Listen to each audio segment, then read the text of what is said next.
So let's go ahead and get started. Good morning, everybody, and thank you for joining us this morning for our Champions of Maryland Manufacturing Resiliency in Manufacturing webinar. Just a little housekeeping: if you can mute your phones or your computers throughout the program, and if you have any questions throughout the program, use the chat feature.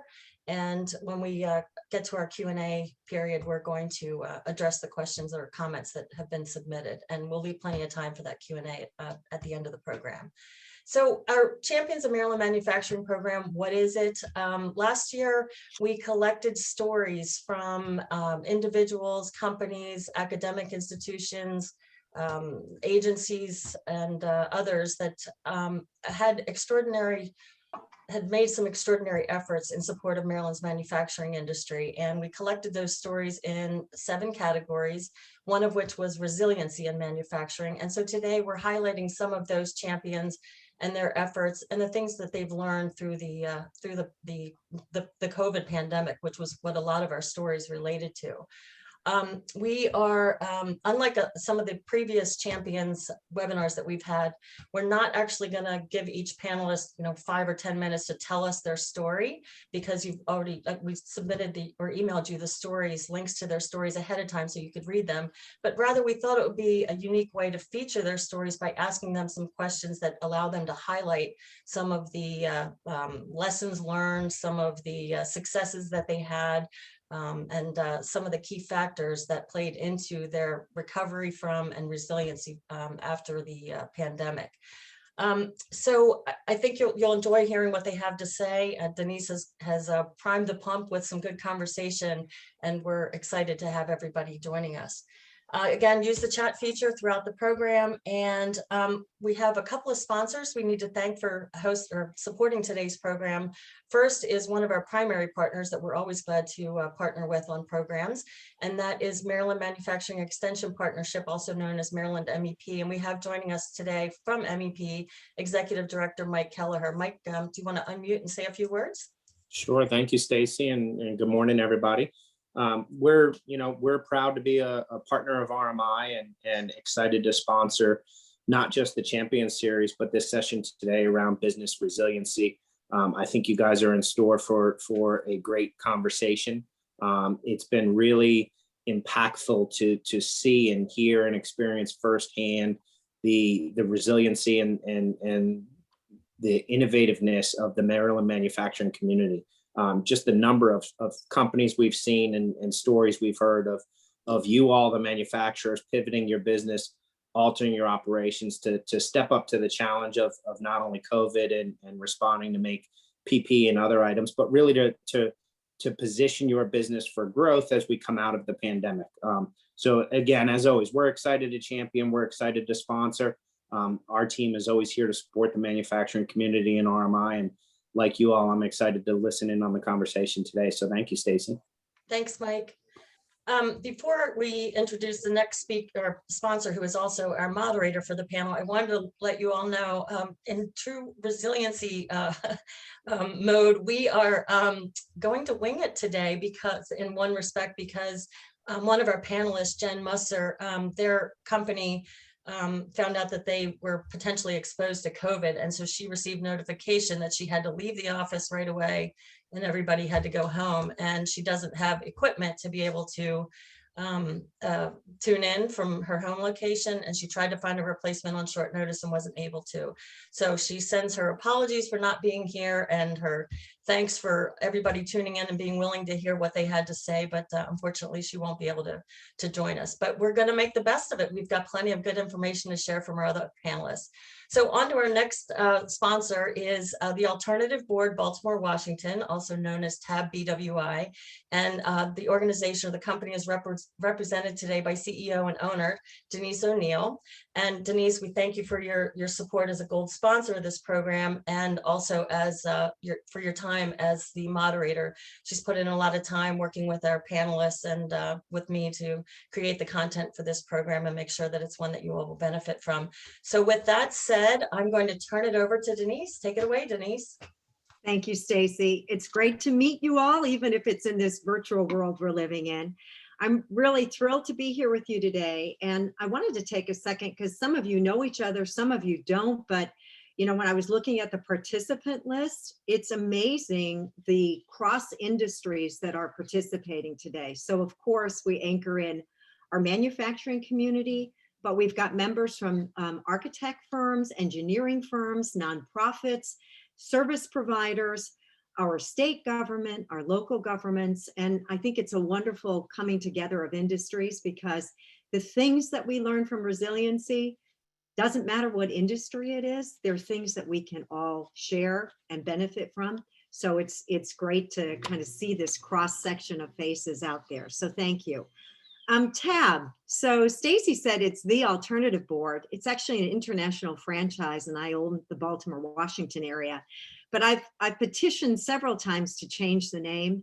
I think the alternative board does not really clearly state what we do. If I could change it, I'd say it's TAAB, the Action and Accountability Board. That's the way I look at it. So secret sauce for us is, you know, we have executive boards, we have coaching, we have suite of services, but we're the place where you go if you want to roll up your sleeves and take mastermind ideas and learn how to put them into place in your business that you own or the segment of the business that you manage. We're that secret sauce, the translation of the good idea into making that good idea work for you, and then everyone holding each other accountable to do that. So that's a little bit about TAB this morning, but enough about me. What I want to do is shift us over and quickly talk a little bit about our panelists and their companies. So with that, Heidi, if you could take a couple minutes and tell us about Shoots and your role there and what Shoots does. Absolutely. Thank you for having us this morning. As you said, my name is Heidi Wood. I'm with Shoots International. I have been fortunate enough to be part of its growth for the last 30 years. When I started there, we were still a very small company. We had about 6 employees. We were a subcontractor and focused on the DMV area. And we supplied external construction debris chutes. Over the course of 30 years, we have grown and expanded. We have been invited, if you will, into other product lines by the general contractors that we did work for. And in doing so, we kind of stumbled our way into manufacturing. We made an awful lot of mistakes at the beginning, but have worked very hard and very diligently on correcting those mistakes and learning from others. And so now we manufacture and produce internal construction, internal trash, linen, and recycling chutes. We have dealers and distributors across the US, and we have grown the company to 95 employees. Very good. Thank you, Heidi. Now, Jamie, we're going to shift over to a whole different kind of manufacturing. So tell us a little bit about PRS Guitars. So PRS Guitars is a manufacturer here in Maryland. The company was founded in 1985 by Paul Reed Smith. So PRS is obviously Paul Reed Smith. We have grown pretty linearly from 1985 till now. We're about 400 employees right now, most of those in Maryland. We make electric guitars, we make some acoustic guitars. Most of our high-end guitars are made here in Maryland. We do source some offshore for price point guitars. We are known throughout the world, I believe, for very high quality instruments. So most of you have probably heard of Fender and Gibson. I'm not sure everybody's heard of PRS, but we are slowly catching up with those guys. Carlos Santana, John Mayer, Mark Tremonti, just to name a few, are some of our artists who you may have heard of. And we've, like I said, we're global. We're manufacturing a whole bunch of stuff right here in Maryland, and we're on a really good growth tear right now. COVID, has unfortunately, it's it's an awful situation, but there are a lot of people at home right now playing guitars. So the lift that we're getting from the COVID and the work from home situation has been tremendous as well. So we are cranking guitars, trying to make as many as we possibly can, and we're in a pretty healthy situation right now in a weird world right now. Yeah, it's so interesting. We go from shoots, which we know are essential, right, to the functioning of Mhm. hospitals, et cetera, hotels, and then like Jamie, how essential our entertainment just for our mental health has become. It's interesting what we call essential business, right? Yep, yep, yep. Yeah, I don't think we officially qualify for essential, Maryland, but I think there are a lot of people who would say we are essential to the heart and soul right now. Absolutely. So, we also introduced, or going to introduce Ryan Miller. He's president of Critical Functions Risk and Resilience Advisors. And I have to say, as we put the panel together, Ryan's career in studying, teaching, practicing resilience and risk mitigation is quite amazing. Not only teaching that as well, but also, working with our businesses in risk mitigation and resiliency building. So we're really excited, Ryan, to have you as part of our panel today and, being able to provide even a broader perspective on some of these questions. So as I introduce you, I want to ask you, Ryan, the first question, which is, you're all about helping businesses and organizations mitigate risk, increase their resiliency. And even the manufacturers like Jamie we're talking about that were not deemed as essential businesses took a big hit as a result of the pandemic that we face. And all over Maryland, companies had to figure out how the heck do we recover from the impact of this virus. But there's a big difference between recovery and what resiliency is. And I thought it was a good question to start and ask you about. So resiliency and recovery, what can you share with us? Sure. Well, thank you for inviting me to be part of the panel. This is super exciting. This issue of resilience is pretty interesting. It's now widely used in business, but I think it really got its start in psychology to describe people, families, communities. And I honestly learned this lesson the hard way. About 10 years ago, I went to hire a resilience coordinator, and we had social workers apply for the job. We went, where are all these social workers coming from? Well, we've kind of co-opted this term in business, in even more so in the last 10 years. But if you were to look at the definition, they're now starting to use the business definition as well. So, what is an organization, or previously a person's ability to absorb disruption, bounce back, thrive, maybe change direction? And these are great, great concepts, but Denise, you probably would agree they're really hard to measure, right? So, and in some ways, one of the only ways that you know that you're a resilient organization, or maybe even person, is to go through something really difficult. And then you get to the other side and you go, wow, like I made it. And then you just maybe take stock of, well, what did I do to prepare and mitigate risks along the way? Or what did I do during the response and recovery that allowed me to stay focused, but also maybe agile throughout response and recovery?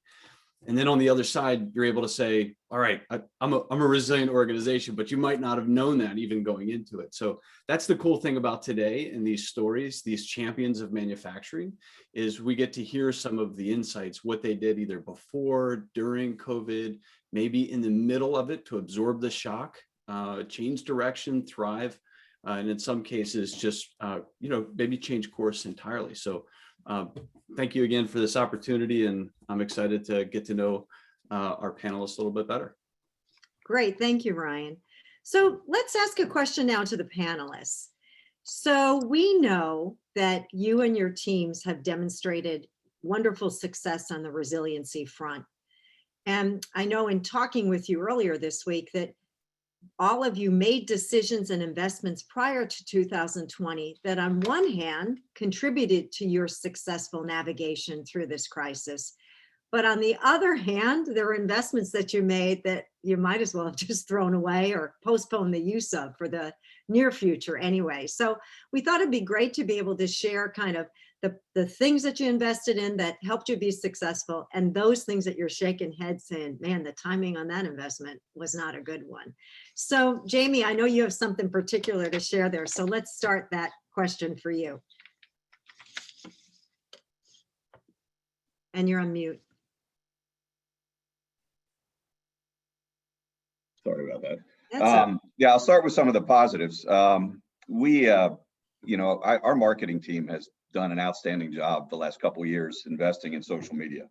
And that's YouTube content, that's, you know, our Instagram broadcasting, our user base has gotten very accustomed to watching us online, you know, and so, you know, lucky for us, you know, when the interpersonal interactions and the trade shows and the events, you know, are canceled, we feel like we still have a very good mechanism to communicate our messaging, to get our messaging out, to share, you know, articles and content with from our artists to our customers, and interact with our retailers as well. So, you know, luckily we were an outward facing, you know, virtual business already. This has just certainly accelerated that to the nth degree.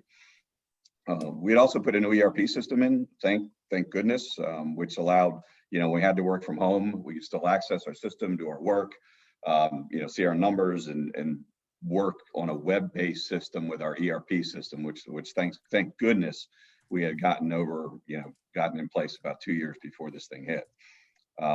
And, you know, kind of the funny thing we were laughing about was the decision we made to buy a lot of our props for our NAMM show versus renting. We decided to purchase those. You know, so we purchased them and we stored them there. And NAMM is the National Association of Music Merchants. So that's the big trade show out in California every year. You know, so we were just chuckling the other day that, you know, we picked a heck of a time to go invest in all those props for the NAMM show out in California. But, you know, if that's the worst thing that happens to us on our investment front, it's very manageable. Very good. Thanks, Jamie. Heidi, how about you? So I think without a doubt, the best investment we made started back in 2019, and we actually reached out and made some contacts and came across a lean consulting firm, big, and started on our lean journey. And having those improvements in place, having those processes in place, having those training sessions with the employees made a huge difference. Even when we were more light-handed due to people not being there, it was a huge support to be able to keep production going. So without a doubt, that lean was huge. Another program we had started was kind of focusing more on making sure that our communication structure was set up, sharing with the employees our goals, our vision, our values, making sure everyone was on the same page. So when this chaos hit, we all still had a direction, and we all still had a common interest that we were moving in.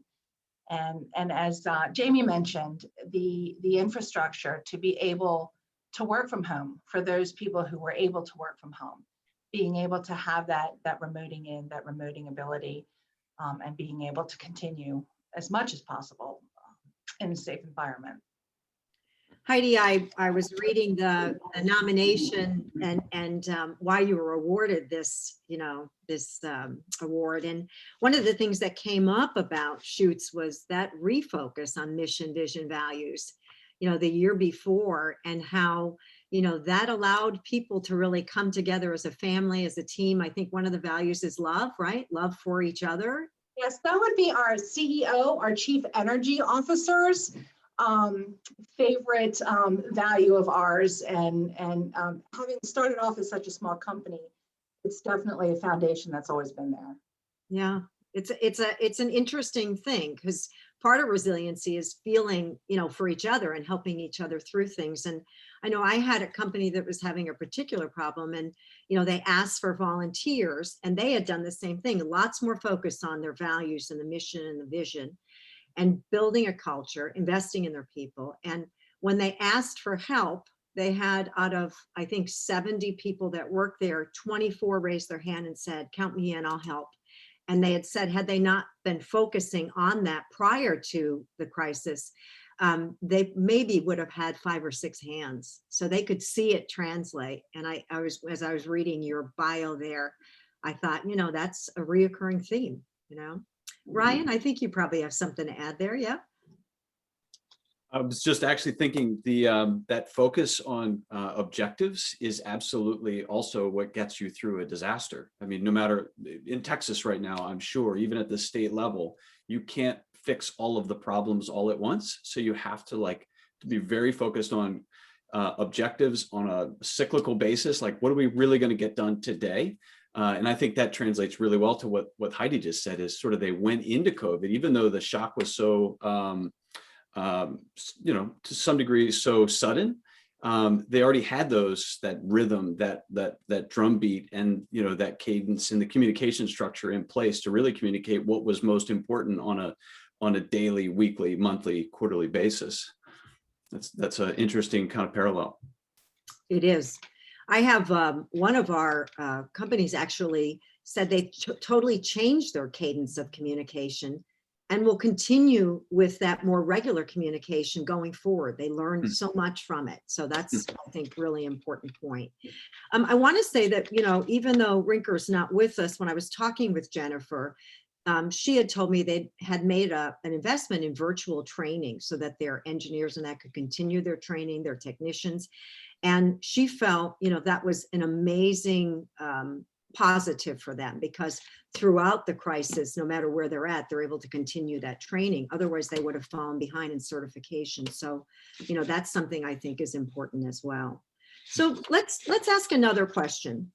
We've touched a little bit on technology and how important it is for us to do our business today, and how even more important it became through the pandemic. So I was wondering if you could share some examples of technology and how it helped you be more successful through the pandemic, and then maybe even look ahead. Will you be building on more technology investments in the future? So Jamie, you want to take that? Sure. From a technology perspective, what I'm going to talk about is probably what you would expect. We have gone pretty hard into using Microsoft Teams, doing virtual streaming, and our communication, methods, just like everybody else, just like we're doing right here, have absolutely changed. We don't sit in conference rooms anymore. During the pandemic, we were shut down. So we were, I think, one of the few companies in Maryland that didn't have a claim to being essential. Between all the military and the medical and the food businesses in Maryland, I think just about everybody we talked to had an essential tag. And we just couldn't convince anybody that guitars were essential. So we did shut down. We were shut down for just about, I'd say, 8 weeks. And what we found was the most important thing was communication. And so we had, 250 people that were without, a job to go to. We kept everybody on the payroll at a little bit reduced rate. But what we started doing were Friday Zoom meetings, just like we're doing right here. And, we often commented that had those been conference calls, they would have not had near the effect, as the Zoom meetings did. So every Friday afternoon, we'd, we had some management that was in the factory. And we were doing some work. We were prepping, the benches, getting ready for the opening whenever it was going to happen. And so we'd sit down Friday, we'd have a beer, and we called it a happy hour. And we'd field questions and give everybody an update. What's going on with the bank? What's going on with the government? What's going on with Hogan? Where do we think it's going to be? When do we think we'll open? And that communication, I think, was just spectacular for when we did get back to work. Everybody felt like they were in the loop. They felt like they knew what was going on. They didn't feel like they were guessing about what management was doing. And they came back, and I'll tell you, when we got back to work, we hit the races, and, morale was good. The overall vibe was good. As scared as people were, it was more of a, what can we do type mentality with 300 plus people. It was spectacular. But, 5 years ago, without Zoom and Teams, that it just would have been a lot different. It wouldn't have had the same feel. No doubt. I couldn't, I can't imagine how we'd all function. Even today, as we said, we wouldn't be here with each other having this, sharing of information. So, Heidi, what do you think about kind of the technology piece and the technology invested in and the future investment in technology? So like Jamie, the communications, the Zoom, the being able to see each person as you're talking to them instead of just being over the phone was huge for us. We did stay open throughout, so we did still have a lot of in-person going on. But for those people that we were able to have remote in from home, they were deeply grateful. All you parents out there of young children, I know the struggles of having them going to school online virtually and also working has been quite a challenge. So for those of our employees who had to do that, being able to remote in was huge. They were able to keep half an eye on children and still be able to be productive working. I think though the other thing that we really took advantage of was being able to do Zoom training online with our dealers and our distributors. As travel was completely shut down, that would have been something we would have lost out on if we weren't able to do it via Zoom. So our sales team kind of jumped on that very quickly and continued to have the Zoom virtual face-to-faces instead of in-person meetings. So they really had a sharp pivot with the way they were doing business. They really did. And the nice thing too is how many more of those meetings you can have when you're not having to fly from location to location. Mhm. Yeah, Jamie was talking about how their entertainment budget, was really reduced, right, Jamie? Yeah, our T&E numbers are great right now. And that drops right to the bottom line. And that brings up a whole nother set of discussions that Denise, we talked about the other day is, we're realizing we don't have to have dinners with every retailer, every 2 months. We can have a really good, meaningful business discussion virtually. We don't have to travel quite as much. And, I think the challenge is going to be, when things do get back to normal, really looking at those budgets and saying, how can you get the same impact, on a third of the spend for T&E and travel and, all the things that we do. And it's we had our marketing director the other day. We talked about NAM and we talked about the experience and a big event we used to have. And it was, she said, let's just break it down. What are we trying to accomplish, with each of these things we do? Not why are we doing it and talking ourselves into saying we have to do it because we've always done it, but what are we trying to accomplish and how can you take 70% of that and do it virtually now? And it is definitely going to change the way we're looking at all these in-person events going forward. We don't want to lose the human touch, but does it have to be as frequent and does it have to be as expensive? So I think that's like one of the great blessings, if you will, of this pandemic is, if we just went through a normal 2020, we'd never stop and say, what's the purpose and are there other ways to get there? And, the example of the way we did sales, business development, the travel, the trade events, it's really caused everyone, I think, to take a step back and ask that tough question that Jamie's marketing manager asked. Because Jamie, how many more people did you get on that virtual event than when you did things in person? It was huge. It was, I'm going to say at least 20 to 1, on the numbers. And the other thing is it's more targeted. These large events seem to, there's a social element to it. And so we do this thing called the experience where we open up our factory and we have bands and we have stages and we have clinics. But you get a lot of folks that are not necessarily central to your business that are just excited about the buzz. And so the virtual piece allows us to really touch all the people that are really important to our business. And I think, it expanded our reach, into other geographic regions and to, just different areas of the business. But I think it was, we hit the people that were more important to our business than we would normally hit, I guess is what I'm trying to say. And the connections through social media then allow you to extend those on and on versus trying to do that and capture that data through a trade show. Sure. I think Yeah. the learnings there are immense for us, for sure. Heidi, anything to add to that? No, I think you all wrapped it up well with more targeted, easier to access, more convenient, greater outreach. Excellent. James, Ryan, how about you? Like with the companies you're working with, have you seen questions being asked about, how has this changed the way we operate, make decisions 2021 and beyond? 100%. Probably most folks on this call are asking the same kinds of questions, from the kind of the daily cadence of communicating with their team, trying to evaluate the value of in-person versus a more distributed.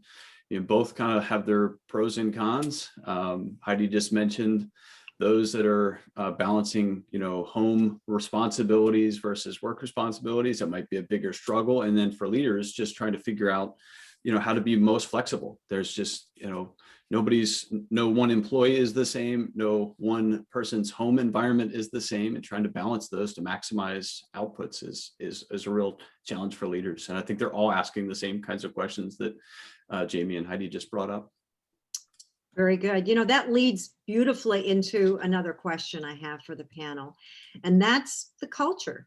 So Ryan, just talking about the differences, like how much more intimately we know our people in their home lives now than potentially we would have ever been exposed to. So, there is a culture shift going on. So, what have we learned about our culture, its leaders, and our employees through the crisis? And then, how do those learnings impact the way we go forward with culture? So Heidi, I'm going to ask you first, because you started to talk a little bit about, your understanding of the employees. So the culture has always had a very strong employee care and concern component to it. The owner of the company, years ago, when I tried to browbeat him into writing a mission statement for the company, it all focused around the employees, about providing a safe environment, a good environment, a productive environment, but it was all around them. So it's been at the core of everything we've done since the beginning. And I think we might have pulled away slightly from that as we grew, but this kind of brought that all back home again, because you can't help but be concerned and caring about one another when you hear someone is sick or someone's family member is sick, when you hear about the struggles they're going through with their children and with online learning, and just the overall stress, just the knowledge of this pandemic has been mentally straining on everyone. So I think it's just brought out more caring, and I think that's definitely been felt throughout the company. Mm-hmm. And how about the employees' morale, Heidi? Did you see it kind of ebb and flow through the crisis? Oh, there was no question. There was a knee-jerk reaction of fear when everything kind of rolled out. There was a lot of confusion, so many unknowns out there. And I think one of the bravest things our owner did was to make the decision to stay open. But what really impacted everybody was the fact that he was there every single day, out on the shop floor, talking to everybody, letting them see him. He wasn't, he could have very easily not come in, but that was never the case. He provided lunches for the shop people who couldn't work from home. It's hard to run out and try to grab lunch when everything is shut down. So little things like that. We started a food pantry in the cafeteria that people could help themselves to if they were having issues getting groceries delivered. Just those little signs of caring and support, I think, is what really carried us through. And then as the unemployment grew, the shift went from being fearful of being sick to a greater appreciation for the fact that we were still employed and we were still working, and that we had made that commitment to stay open and continue going. So I think that was huge and very, very it's done some good things for the culture. Says a lot for the culture and leading by example, for sure. And that's our tagline, actually. Yeah, there you go. How do you like that? Hey, Jamie, Denise, yeah. I'm realizing here, and I even had awareness of these questions in advance, right? And I presented in the outset this notion that resilience, there's the business definition, and then there's sort of the personal, psychological or sociological definition. And I'm starting to wonder, maybe 10 years ago, maybe I should have hired the social worker, because these things are not separate. They really, just listening to Jamie and Heidi talk, what made them resilient from a business perspective really was a lot of the elements that made their people resilient, their leaders resilient, their managers. So I just think it's kind of interesting. I pitched in the beginning almost like they're two different things, but they really are very much connected. They are. So it sounds like you had an aha moment there, right? Yeah. So Jamie, I want to ask you the same question. The culture change, what have you learned about the culture, the leaders, and, how about their morale too, your employees' morale? Has that changed? It has. I think, during the period we were shut down, just like Heidi said, fear was obviously the first element. People immediately are, they're worried, are they going to have a paycheck in 4 weeks or 6 weeks? So fear was by far the first emotion. But then, as it went through, I think trust really came into the equation. When you have a company with, a couple hundred employees, you don't have that much direct contact with every one of them throughout the course of a normal year. And when we started doing these Zoom calls on Friday, I really think we connected with a lot of people that we might not have, in a normal routine. And we got a lot of feedback, down the road that, boy, it was sure nice to just see you guys and, hear from you. And we were going crazy at home. We look forward to that event. And the fact that Paul and Jack and myself and our sales director and our marketing director, we were all, in the office every day, prepping the place, with shields and PPE and all of the, the safety activity and rearranging the floor. They saw that, and I think it changed the perception, I think, of management a bit in the eyes of a lot of the employees, because they realized that, hey, we are all in this together. It's not just working for the man. It's there is a lot of energy that the management team puts into making this whole thing work. And we just had a lot of really positive feedback when folks got back, and I think it held for through the end of last year. Right now, though, I think we are getting a little bit of fatigue. It's just, people wearing masks all day long and just, dealing with this thing for a year now. We're starting to see a little bit more absenteeism, a little bit more just angst and emotion, in the business that, it's a lot of work to keep it calm and keep everybody on focus. But, a year of this, particularly the masks in a manufacturing environment, it just adds an element of,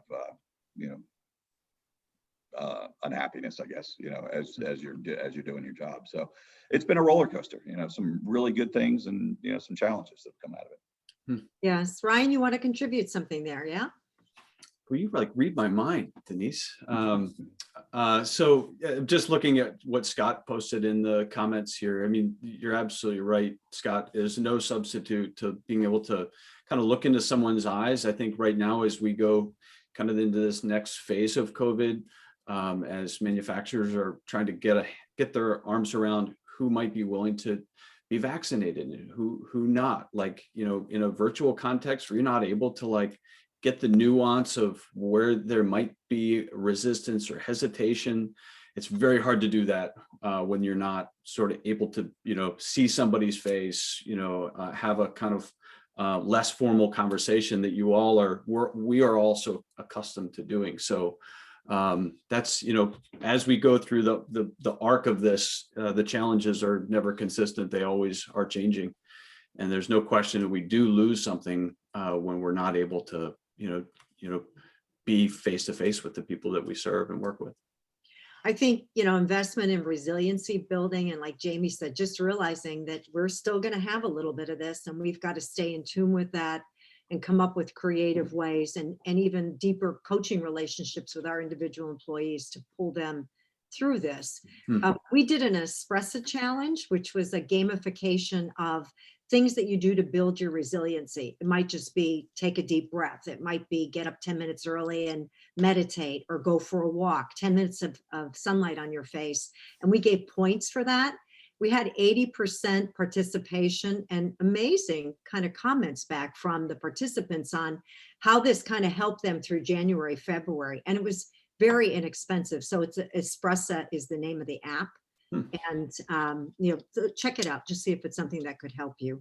I want to shift with a question I saw come in from one of our guests here on supply chain management. So, we've had a tough time in some cases and now longer lead times in getting the manufacturing parts and pieces to do the things that you all do. So are you shifting supply chain providers? Are you coming, instead of going overseas, are you shifting more to the US in suppliers? And, I know we've been affected, all of us, by the post, right? By our mail system. So can you talk a little bit about that and share that for our guests? So Heidi, something to share there? Well, so anybody who's in the steel industry knows that we've been having quite the challenging time lately. Daily sometimes on pricing. Freight has also been a big challenge. And the mail service as well, but I don't know that we are quite as dependent upon that as we once were. But really, it kind of boils down again to communication, making sure that we're in contact with our suppliers, regular input from them, what the availability looks like. Oftentimes, increasing our orders ahead of time to be able to float things if it's going to come to that. It's definitely a challenge, and finding other resources and finding other opportunities out there is definitely part of that. Mm-hmm. Jamie, how about you from a supply chain? Supply chain's been tough. The lead times are all increasing. The container availability is tough. It's created a whole nother set of challenges. From a financial perspective, we have to carry more inventory on a lot of items right now. And we're putting larger orders in and giving the teams a little bit more leeway on, their stocking practices. So it's a challenge right now. We'll be certainly glad when things settle down, between the ports of container availability and, factories having their own COVID challenges. It's all hands on deck, making sure we have the parts to make the product right now. I hear, from Heidi talking about price increases. Do you think it's going to affect your price to your end users, in the upcoming year? Jamie? Yes, we put a price increase, out to our customers in the fall, just to cover what we're dealing with right now. And so we're paying expediting fees. We're not seeing massive component increases, but our freight costs are way up. Freight costs are 3 or 4 times what they would be in a normal world. So, we're probably seeing a 3 to 4% price hit, as a result of the COVID related challenges right now. Mm-hmm. It's manageable, but it's challenging. Heidi, how about you? We don't have much choice. Some of our products have doubled in price, so we've had some significant increases. What we're working with at the moment, though, is instead of doing an across the board price increase, we're having to add in a steel surcharge, with the hopes that once things kind of calm down and work their way through, then we can take another look at things. But with the changes happening so volatilely and so frequently, we don't want to keep having to change those prices for the end users.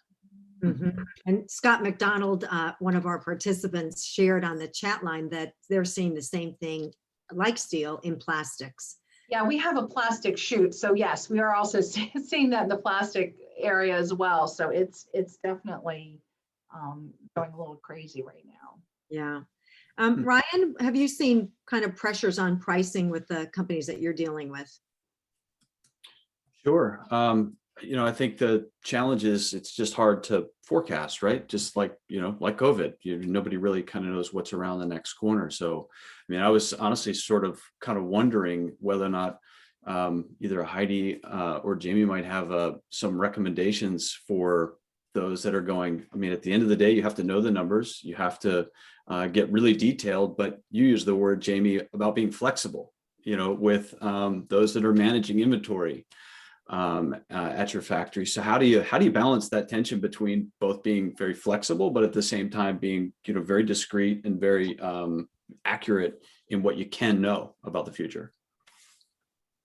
That's a pretty complicated question. Yeah, it is.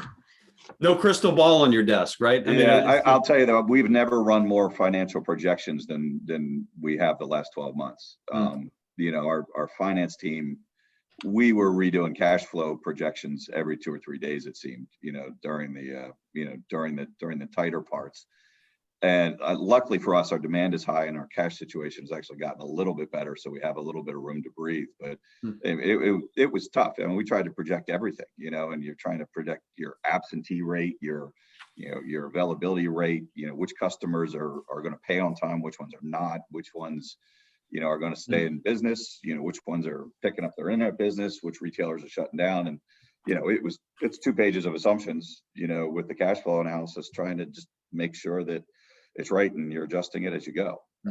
It's just a lot of projections. That's about all I can say. From our perspective, we just tried to document our assumptions and dial them in as we went. But how important that is to have a team that can do that, so that you're not kind of shooting in the dark here. At least you've got lots of scenarios that you can play and look at, and then pivot, make the decisions as you need to. Heidi, anything to add to that? Ryan threw us a big question there. Well, I was going to ask Jamie, when he finds that magic formula out, if you could please share it with the rest of us, or with me for sure. One of the benefits for the way our work is we're contractually based. And so we do have something of a lead time. We know what's coming down contractually. So we can do some planning. We do have a small window there that helps with knowing what we need to have on hand. And kind of coupling that, we're able to lock in on some pricing and lock in on some ordering in advance to be able to hold those prices for a little bit longer. But yeah, there still is an awful lot of projections that need to be done, and keeping an eye on the economy and how the bidding is going, the front end indicators. Yeah, so the leading and the lagging, right? We're spending a lot Exactly. more time on the leading these days, and I think that's important. So, Jamie, what you and Heidi have shared are key things for all of us to be thinking about as we move forward here through the next several months. We had another question for you about motivating staff. People who are virtual, we've got hybrid, we've got on-site, we've got such a blend now of workforce. Are there different things that you're doing to motivate staff that you would want to share with our guests today? Heidi, staff motivation. Well, I mentioned earlier that we've been providing lunches for folks in the shop, for folks that have to be present. I think that was something that was greatly appreciated by them. And this is actually something that we're struggling with a little bit, because we have done so many things, in-person events, as part of our team building, as part of our motivation. We do Easter egg hunts, we do scavenger hunts, we do chili cook-offs, we do all kinds of things like that, which obviously we can't do anymore. So right now really is just talking with people, communicating with people, finding out what they need, being able to offer the work from home to those people who need it. It just kind of helps alleviate some of the stress that they're under. And I think that in itself provides some of that motivation and some of that morale boost. Jamie, how about you with motivation of the, you've got a lot of people on site there, but what are you finding is working? It's interesting. I would agree with Heidi. It is a challenge right now. I think, there was a certain energy that came with getting back to work, and finishing up the year strong and having, conquered the challenges of last year. But, sort of in line with, Scott's comment of the human touch is still very, very important. I think we're ready. You know what I mean? It feels like there is a need for, a big outdoor event with a keg of beer and a bunch of crabs, just to get everybody back in solid connection. So we are definitely, we're trying to spend more time on the floor. We're trying to talk to people. We're trying to be there. We're trying to communicate as much as we can. But I do feel there's just this pent up, we're ready to get out of this, mode right now that no amount of communication, I think, is going to subdue. Well, Jamie, as soon as you get to a point where you're going to have those crabs in a keg, make sure you invite all of us, because we want to be there as well, right? I did want to share, we had something creative in a couple of the companies that I work with, and they hired a company to do like a pop-up drive-in theater. and they had 2 movie events, one for the families and then one, for, they had a lot of workers who were, didn't have families. So they had an adult event, but they had boxed lunches there, drinks there, and everybody was able to kind of socialize spaced in their cars, and they had great participation in that. So that could be something as we warm up here, you could think about doing to kind of keep uniting people. Ryan, anything from you? Have you seen some things from the companies that you're working with around motivation of the different workforces? Actually, you just made me think of something, and that is and this comes from more of my disaster management days, and that is we were always looking for the person who, when others were starting to slow down, was still running.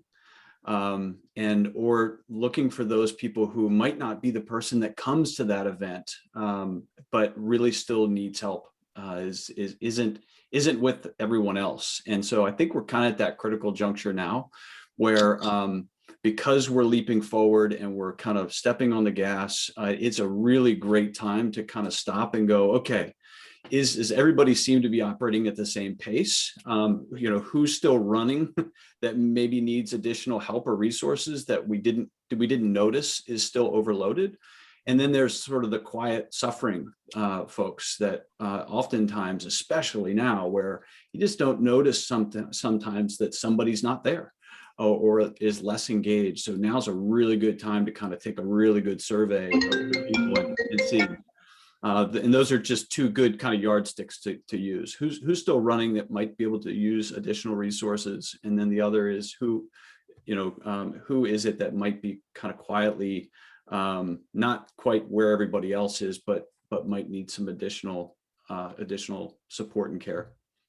I saw on the chat line, a comment come in from my friend Keith Miller at Strategic Factory. So Keith, I think you have a couple of things to share on culture ideas. Do you want to do that? Yeah, thanks for putting this together. Truly appreciate it.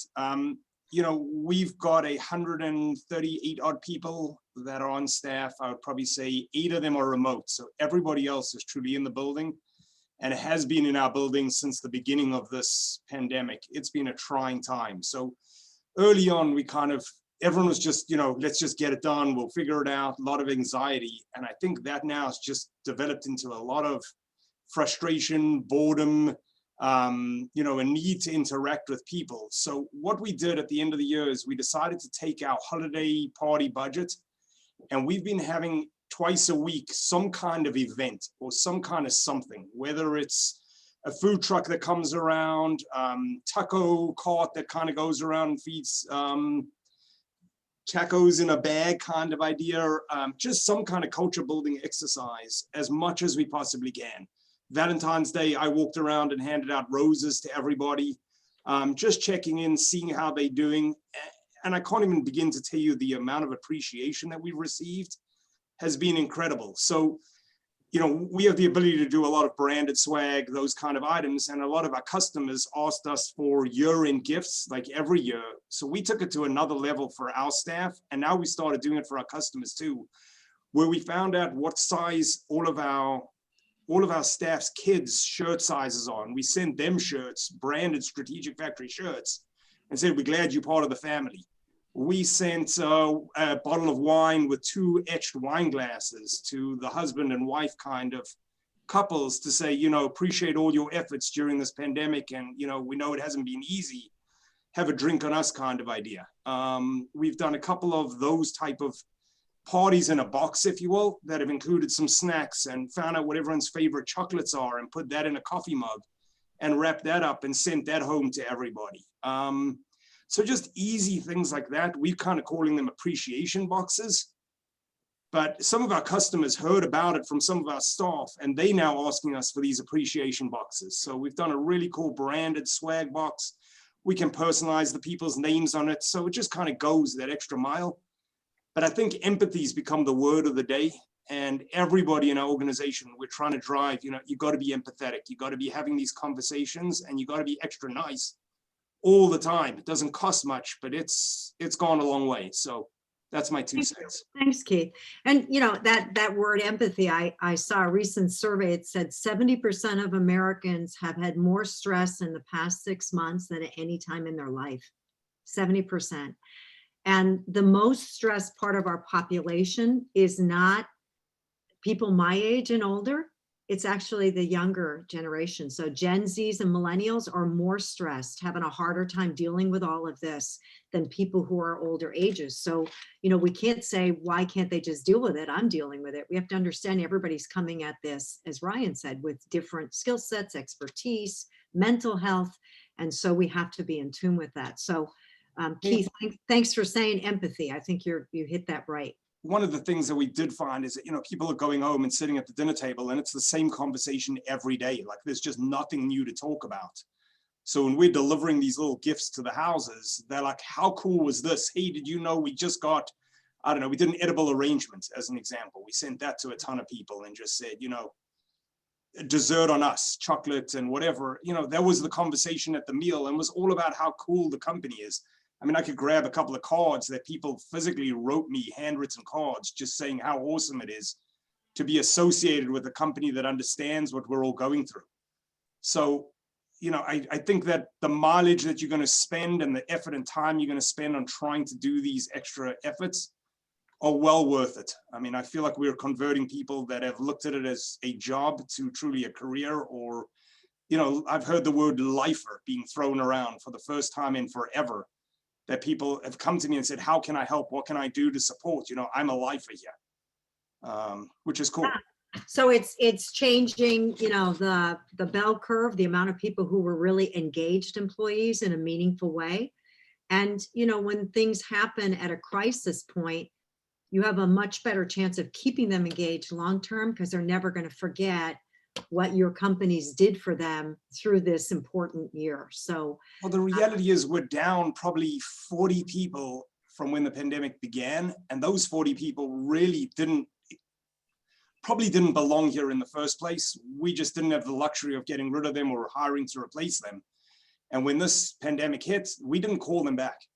So the people that are here are truly the people that want to be here, are more engaged, are happier, way less negativity. And we're just saying, how do we just drive that much harder and push more positivity through the organization? Great. Thank you, Keith, for sharing that. So engagement, empathy, you know, all these things that are critical for us to run a good business, we have a unique chance to really kind of hone in on and get better at as we move forward. So some great ideas shared there. Another question we had, and keep you know, the chat lines open. So if you have comments or things that you want us to ask, please do, because we want to make sure we hear from all of you. So another question we had was the challenges of the pandemic, the challenges over the last year. Are you seeing new opportunities, new business ventures for you as you go and look forward into the 2020s? So Heidi, you know, what's come out of this that you think potentially can be helpful and revenue profit generators for the company for the future? Certainly a silver lining that we've had this year is some of our key people who would normally have been out on the road an awful lot, meeting people, going to see vendors, going to see customers, have been in-house. And since we've had our key management team in-house, we've been able to spend a lot more time together. We've been able to do a lot more strategic planning. We've made some great strides in with our lean development and working with the Maryland World Class Consortia on opportunities there and working with our lean consultants. We've come up with new product development ideas that have more speedily gone through the process than would have otherwise, because everybody was there to be able to work on it and be able to focus on it. So there's been a regathering, if you will, of being together instead of everyone going in different directions. So I think that's been hugely beneficial, and that's hopefully some more of that will continue, even when things open back up again. Yeah, so more time for exchange, more idea generating, more potentially new products in the pipeline, and something to continue, right? To find a way to continue that for the future. Jamie, how about you? A couple different angles on that question. Like I touched on before, our virtual connection with our customers, what we've learned over the last 12 months has been, outstanding for us. And I think, our team is really looking at it like this is a competitive advantage now that we've established that we're going to drive going forward. And, so just looking at the way we're touching our customers, our retailers, our partners, it's really, it will change the way we do it going forward, forever, no doubt. The spending we talked about a little bit. The other opportunities that are, the collateral opportunities that are coming out of this is there are going to be a lot more guitar players out there, and they're dialing into our virtual content. So we're laying some groundwork on the customer front that is going to, I think going to help us out going forward for a long time. And then from the internal perspective, I do think that we are stronger now. I do think there's a better rapport between shop floor and management than there's ever been. And I think there's an appreciation. It's just that whole thing of when you think you could actually lose what we have here, there's that appreciation that, hey, we can't take this for granted. We can't take our employees for granted. We can't take our customers for granted. We can't take the business for granted. We're all very fortunate to have this ecosystem that we have here. And I think from the top, on down, there is a feeling of, hey, we've got something good here and we've got to, appreciate it, respect it, nurture it. And, and a lot of focus on, the employees and how do you recruit, retain, keep that employee base as happy as you possibly can, and those are some really good ideas, Keith, actually. And, I think it's bringing us to a realization of what is important and how do you focus on it and how do you just keep getting stronger and stronger and stronger. And empathy is, that is a great word for what we're going through right here. People see it, they feel it, they know it, and it helps bring the fabric together. I think it's so important, as leaders, that we understand that our framing of this challenge, whether it's negative or positive, funnels down into your organization. So the ability to look at this pandemic and say, it's a glass half full event. It's an event that's going to propel us forward in different ways, in a different path. But it's propelling us forward, and we intend to be here long term. So I think that's so important, and we can hear it from Heidi, we can hear it from Jamie, we can hear it from Keith, right? Anybody who's speaking today, talking about, our future. And we're going to make this future a better one with more engaged employees, with better products, with better suppliers, right? We're learning from this and going to incorporate that in building better, stronger going forward. Ryan, anything that you wanted to share about just opportunities you see from different companies as they look forward, beyond the pandemic? I just wanted to throw out, Jamie, thank you for taking a swing at that sort of off the script question I asked. You just got me thinking about this notion of like just the time horizons that we look at. You mentioned sort of 3-day financial projections, and then you start to stretch that further out, and you try to put somebody even further out. Early on in the pandemic, I had someone share an article with me that talked about literally creating a team that looked much further out into the future, like a team that looked like a month out and 3 months out, maybe 6 months out. And so I think that's kind of an interesting notion as well of like, constantly both looking short range, but also like literally structuring your meetings around a cadence that takes time to, as Jamie again said, about checking assumptions. What assumptions are we making about next month, next quarter, next year?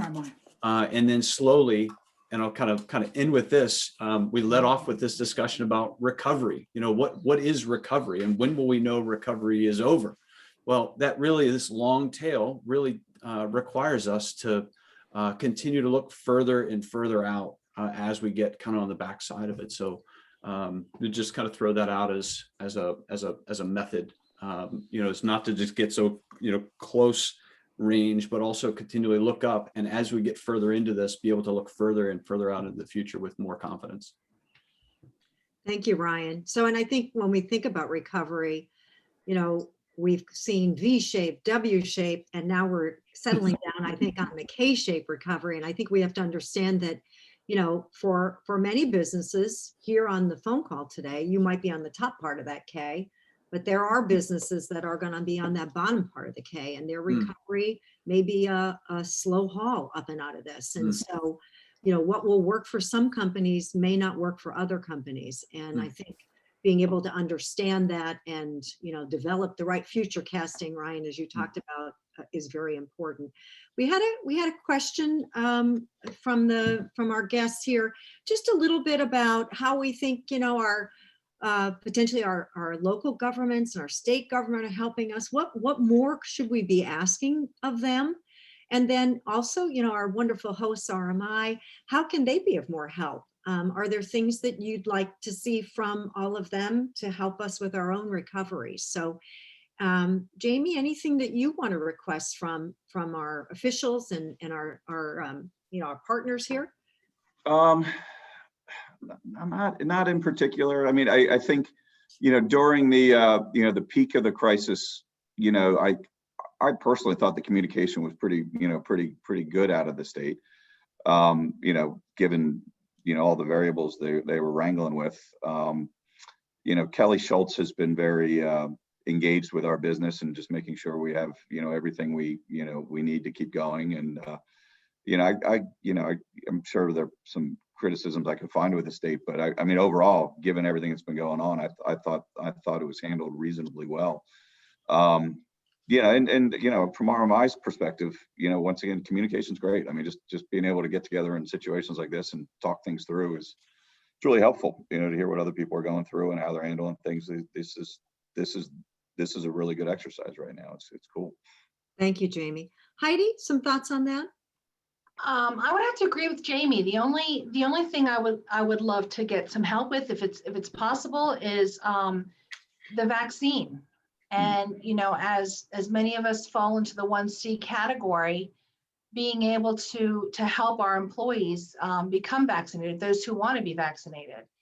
But I think so much of the help has been out there, the PPP money and some of the other loans and things that have been made available have certainly been helpful. And we've been one of the fortunate companies who we've managed to maintain and increase.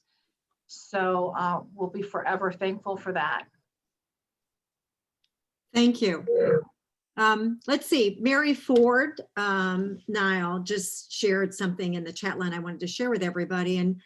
And that's that, you know, the city of Frederick is trying to go above and beyond the regular communication. So they've been virtually visiting large employers and manufacturers, the mayor, the economic development staff, everybody out there basically, you know, trying to connect and see what the needs are and get feedback. So Amy, do you want to share, would you like to share a little bit more about that? Mary, I'm sorry.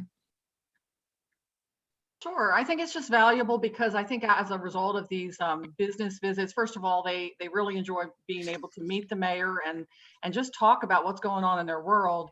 But I think it's also important from the fact that we can then connect them with our partner groups. And I see one of them's on the call right now, our Frederick County Workforce Services, when they need, oh, we need help with employment. Oh, we need help with training.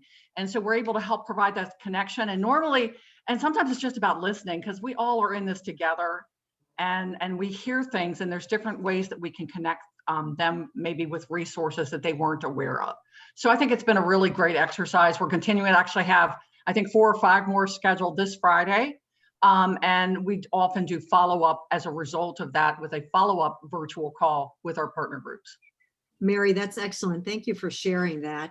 I know that what you were talking about, Heidi, you know, just can we get the vaccines faster? How do we connect the vaccines with the population base that are our employees? And then we had a couple board meetings this week and a lot of people asking about just employment law. Can we get more support there? Understanding, can we require vaccines? Can we not? You know, what do we do with that? We might have 3/4 vaccinated, 1/4 not. How do we handle that? So I do think there's an ongoing need for all of us to, you know, continue to get the information out to our companies so that we can better help them with this. Ryan, do you have something to add to that? I would just, I guess my thought is, at this stage, don't be bashful about reaching out to your local officials. I was glad Mary spoke up. Your local economic development officials are there for you, and don't be embarrassed to call them and say, I don't remember what I applied for. That feels like 5 years ago. Did I, I don't really remember. And this is true in all disasters. You're kind of going through this whirlwind. Like, don't be bashful about asking those questions. What's available to me right now? And that's both from a kind of financial, economic options, as well as help me navigate towards a vaccine. I mean, truthfully, the jurisdictions are all doing things a little bit differently. Different stages, different phases, different tiers within phases, and you as a leader in an organization might just not know how to navigate it. So your local health department is a resource, as is your local economic development authority is a really great group to circle back to and just say, help me navigate. Don't be embarrassed to do that. Thank you, Ryan. So I'm watching our clock here. We have about 4 minutes left. I have been looking at the chat line, trying to make sure that we're covering your comments, your questions. Does anybody else have anything that they want to share with our group, or that you would want to ask Heidi and Jamie or Ryan, as we wind down our event today? Any other things? You can come in through chat if you like, and I'll give you the floor. Can I just ask, is anybody actually requiring vaccines for their folks to come to work when it's available? Anybody? All quiet on that, Jamie. Yeah. So I think it's I think probably like you, they're wondering, can we, should we? Right. Jamie, I can give you a little bit of insight to that. Through RMI, there's a manufacturers group that is trying to put together vaccines for parties over 100 on site. So we sent out a survey just to kind of get an idea of how many of our folks would be willing to get vaccinated. And I would probably say almost 90–95% of them said yes. Good. I think it's probably less of an issue. And I think that the more available it becomes and the more people that get it, I think, I'm not sure you're gonna have to force the subject. I think where it's a struggle, I think, is in areas like healthcare or the police department, where they're truly trying to force everyone to get it as soon as possible. I don't think we're gonna have that issue. So Phil Tokoff just shared that, not even the hospitals are requiring that everyone has to have it. And so, Denise had the question, by law, then can you require a vaccine? It looks like you can't. I mean, if we have hospitals that, are allowing, people to be on front lines without vaccines, they're not mandating it. So it looks like we can't mandate it. All we can do is strongly suggest and make it easy for them, right? Actually, Denise, hey, this is Phil. Actually, you can mandate it. There's been a bunch of employment webinars and laws that said that we can require it, but you better be prepared to fire your people that don't take it. I wish I was in a strategic factories situation where Keith says that 99% of people want it. Everybody that I've talked to so far, the opposite is the problem, is that we only have about, a third of the folks that are willing to take it. We have a lot of people that are reluctant to take the vaccine, and I'm not sure what we're going to do about that. So I think, one of the things I'd like to recommend is that everybody contact, your lawyers, your employment lawyers, and just get clarification, because there's downhill ramifications if you don't handle this right. And I know none of you want to be involved in long-term lawsuits with your employees, especially since you've got such good engagement. We don't want to disengage them in that way. So I want to wrap us up here. I do want to thank Heidi and Jamie, all your wonderful preparation and your sharing today, the audience for your great questions and your contribution. We've had great stories of resilience through the pandemic, and I know it's building our Maryland companies back even stronger as we come up and out of the pandemic. So thank you all, and I want to turn it back over to Stacy for final comments. Thanks, Denise. And thank you, everybody, for tuning in today. I just want to again thank our sponsor, Maryland MEP, and Denise's company, Tab BWI. Just want to let you know too that our next Champions of Maryland Manufacturing webinar will be on the topic of innovation, and that'll be information will be coming soon. That'll be at the end of March. And if there's anyone out there that would like to sponsor any of our future programs, just let me know. My email. I'm going to send an email this afternoon with the recording link for today's program. And with contact information for our sponsors. And there's been some requests for a list of who had registered for the discussion today. So I'll send you just a list of the registrants. Won't have contact information, but at least you'll see what companies they were from and who was joining us today. So thank you all, panelists. Denise, it was great discussion, and really appreciate your time today. Thanks, everybody. Thank you. Thank you. Thank you, Denise. Thanks, Stacy. Bye-bye. Bye, Jamie.